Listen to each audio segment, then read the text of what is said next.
Sir ये देश एक है सर, आप इसको ऐसे टुकड़ों में बांटकर आप नहीं आइसोलेट करके आप अपने विषयों को उठा सकते। और यही कारण है सर कि देश की जनता का विश्वास हमारे प्रधानमंत्री आदरणीय नरेंद्र मोदी जी पर हर चुनाव के साथ बढ़ता जा रहा है। और वो दिन दूर नहीं सर, 2024 चुनाव सामने है सर।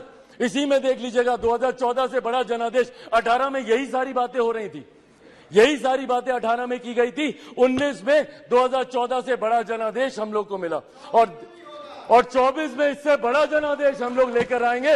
मैं लोग गए थे मणिपुर, बहुत अच्छी बात है, जाना चाहिए ये, पर सर ये कलेक्टिव रिस्पॉन्सिबिलिटी होनी चाहिए, सेलेक्टिव रिस्पॉन्सिबिलिटी नहीं सर।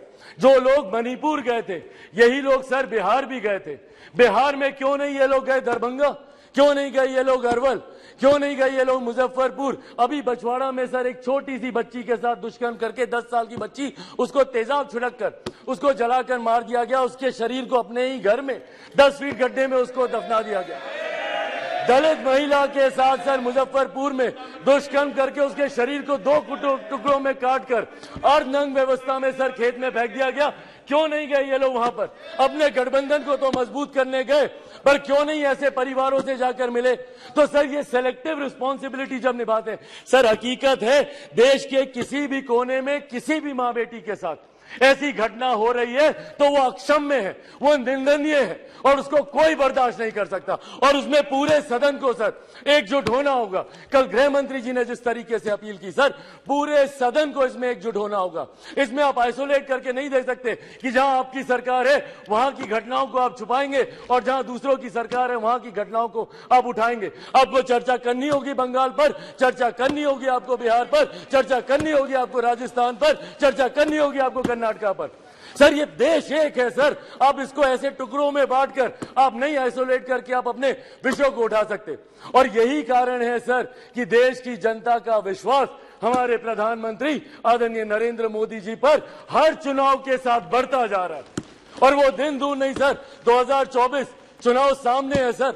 इसी में देख लीजिएगा, 2014 से बड़ा जनादेश 18 में यही सारी बातें हो रही थी, यही सारी बातें 18 में की गई थी। 19 में 2014 से बड़ा जनादेश हम लोग को मिला और 24 में इससे बड़ा जनादेश हम लोग लेकर आएंगे।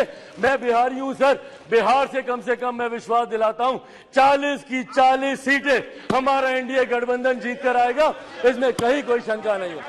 मैं जमुई का प्रतिनिधित्व करता हूं सर। मेरे नेता, मेरे पिता आदरणीय रामविलास पासवान जी की कर्म भूमि हाजीपुर रही है सर। बिहार के हर एक जिले में घुमाओ और वो मेरे विश्वास को बढ़ाता है।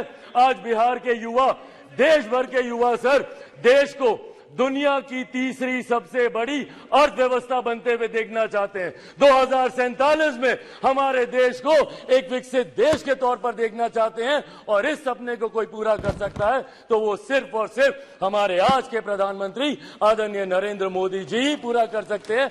इसीलिए सर मैं अपनी पार्टी की तरफ से, जहां बिल्कुल हराएंगे नीतीश जी को वैसे भी बिहार की जनता नकार चुकी है। 2020 के परिणाम दिखाते हैं, तीसरे नंबर की पार्टी बन गए, आधे से ज्यादा प्रत्याशी उनके चुनाव हार गए। तो जिनको बिहार की जनता ने रिजेक्ट कर दिया, देश की जनता उनको कैसे अपनाएगी, ये बहुत बड़ा सपना दिन में ये देख रहे हैं। इसी के साथ सर मैं इस सदन में आए इस अविश्वास प्रस्ताव के विरोध में अपनी बातों को रखते हुए लोक जनशक्ति पार्टी रामविलास पूर्ण समर्थन हमारी एनडीए की सरकार, हमारे मौजूदा प्रधानमंत्री आदरणीय नरेंद्र मोदी जी को देती है।